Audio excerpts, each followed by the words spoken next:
Assalamualaikum warahmatullahi wabarakatuh. Selamat datang di video sejarah Dinasti. Buat teman-teman yang baru pertama kali datang ke channel ini, jangan lupa subscribe dan nyalakan lonceng notifikasinya ya untuk ikuti video sejarah selanjutnya. Terima kasih. Pada video sejarah kali ini, kita akan membahas tentang masuknya Jepang ke Indonesia. Simak terus ya. Bangsa Jepang pertama kali masuk ke Indonesia pada tahun 1942. Apa yang melatar belakangi Jepang untuk datang ke Indonesia? Bagaimana respon rakyat Indonesia terhadap kedatangan Jepang? Serta bagaimana cara Jepang menduduki wilayah Indonesia? Kita bahas satu persatu ya. Latar belakang masuknya Jepang ke Indonesia. Yang pertama, adanya restorasi Meiji, yaitu serangkaian peristiwa yang berakhir pada pengembalian kekuasaan di Jepang kepada seorang kaisar. Restorasi Meiji berdampak besar pada industrialisasi di Jepang. Jepang bangkit sebagai kekuatan militer pada tahun 1905 dengan slogan "Negara Makmur, Militer Kuat". Setelah tumbuh menjadi kekuatan baru, Jepang melancarkan serangan ke berbagai negara di Asia Tenggara dengan tujuan menguasai sumber daya alam. Pada pertengahan tahun 1941, Amerika Serikat melancarkan embargo minyak bumi. Embargo adalah larangan untuk melakukan perdagangan dan perniagaan kepada suatu negara ya teman-teman. Jadi, Amerika Serikat melarang melakukan perdagangan minyak bumi terhadap Jepang. Sedangkan Jepang sangat membutuhkan minyak bumi untuk industri dan keperluan perang. Akhirnya, pada tanggal 8 Desember 1941, Angkatan Perang Jepang melancarkan serangan pengeboman Pearl Harbor untuk menyerang Angkatan Laut Amerika Serikat di Pasifik. Jepang berhasil menghancurkan pertahanan militer Amerika Serikat. Serangan Jepang juga diarahkan ke Filipina dan kemudian ke Indonesia dengan tujuan untuk mendapatkan cadangan logistik dan bahan industri perang seperti minyak bumi, timah, dan aluminium. Sebab persediaan minyak di Indonesia diperkirakan dapat mencukupi kebutuhan Jepang selama Perang Pasifik. Proses pendudukan Jepang di Indonesia.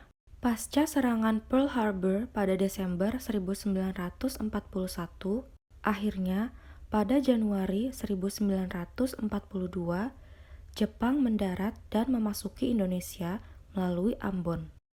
Pada saat itu, KNIL dan pasukan Australia berusaha menghalangi, namun kekuatan Jepang tidak terkalahkan. Jepang kemudian berhasil menguasai seluruh kepulauan Maluku. Selanjutnya, Jepang juga menguasai Tarakan dan Balikpapan, Kalimantan Timur. Kemudian masuk ke Pontianak dan menyerang Pulau Sumatera. Pada Februari 1942, Jepang mulai melakukan serangan ke Pulau Jawa. Setelah berhasil menguasai beberapa wilayah di Indonesia, Jepang kemudian ingin menguasai Jawa yang pada saat itu merupakan pusat pemerintahan Hindia Belanda. Untuk menghadapi Jepang, blok sekutu yang terdiri dari Belanda, Amerika Serikat, Australia, dan Inggris membentuk komando gabungan yang disebut dengan ABDACOM, Amerika, British, Deutsch, Australian Command, yang bermarkas di Lembang. Pada tanggal 1 Maret 1942, pasukan Jepang yang dipimpin oleh Jenderal Imamura mendarat di Jawa. Alih-alih menyerang Jakarta, pasukan Jepang justru melakukan pendaratan di 3 tempat, yaitu Banten, Eretan Indramayu, dan Bojonegoro. Lokasi pendaratan ini tidak diduga-duga oleh Belanda. Pasukan Jepang dengan cepat menyerbu pusat-pusat kekuatan Belanda, hingga akhirnya pada tanggal 5 Maret 1942, kota Batavia sebagai pusat pemerintahan Belanda berhasil jatuh ke tangan Jepang.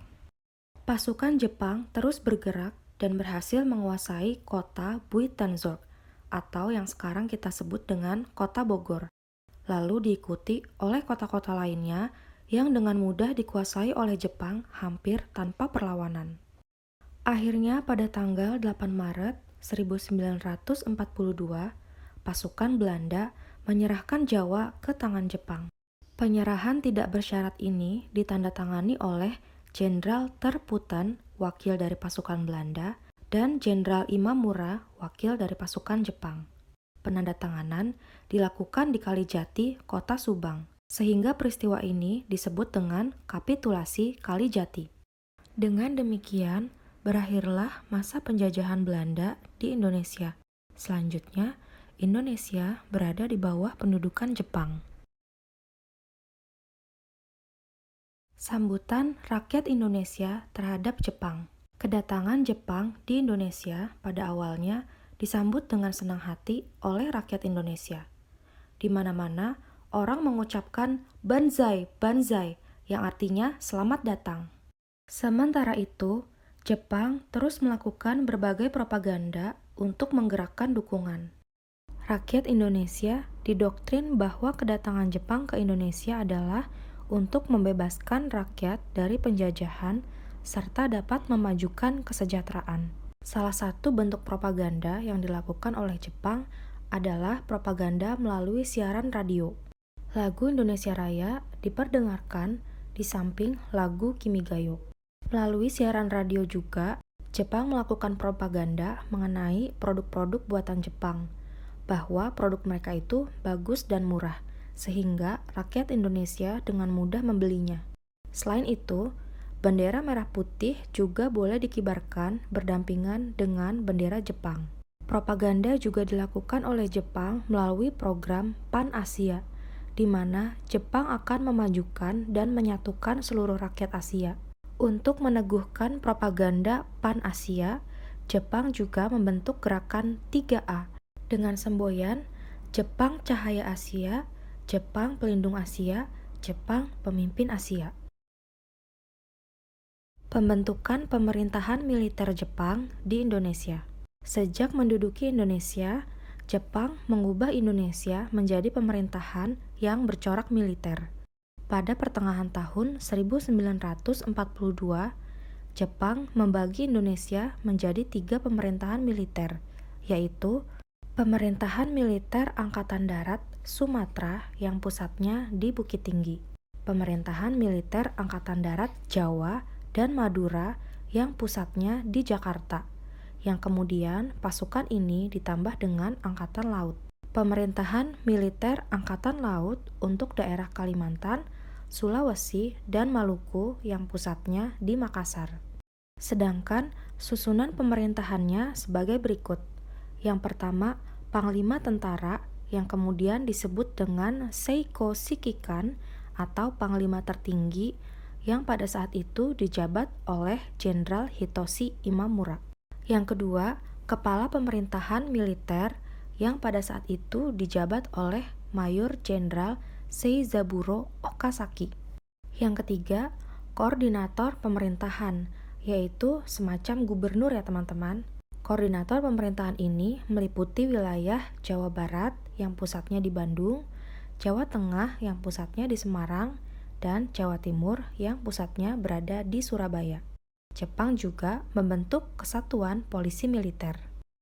Nah teman-teman, sejak membentuk pemerintahan militer ini, secara perlahan Jepang mulai melakukan perubahan seperti menetapkan lagu kebangsaan hanya Kimigayo dan melarang lagu Indonesia Raya, padahal sebelumnya lagu Indonesia Raya sering diperdengarkan.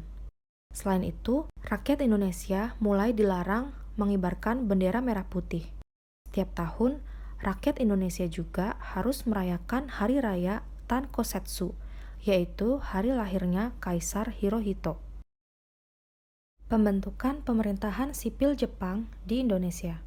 Pada Agustus 1942, Jepang membentuk pemerintahan sipil melalui ketetapan Undang-Undang Nomor 28, di mana susunan pemerintahan daerah berupa Shu yang berarti keresidenan, Shi yang berarti kota, Ken yang berarti kabupaten, Gun yang berarti kawidenan, son yang berarti kecamatan, dan ku yang berarti kelurahan.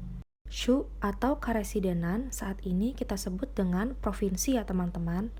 Sedangkan gun atau kawedanan saat ini sudah tidak ada, karena wilayah administratif di bawah kota atau kabupaten saat ini langsung kecamatan ya. Selain itu, Jepang juga membentuk tonarigumi yang pada masa sekarang kita sebut dengan rukun tetangga atau RT. Dulu, tonarigumi dibentuk dengan tujuan untuk mengawasi gerak-gerik rakyat agar dapat dipantau oleh pemerintah Jepang. Nah, teman-teman, ternyata Jepang telah mewarisi sistem pemerintahan militer dan sipil yang sampai saat ini masih kita gunakan ya. Teman-teman, tunggu terus kelanjutan video sejarah dinasti ya. Bantu dukung channel ini dengan share, like, dan subscribe. Jangan lupa nyalakan lonceng notifikasinya juga ya. Terima kasih, semoga bermanfaat.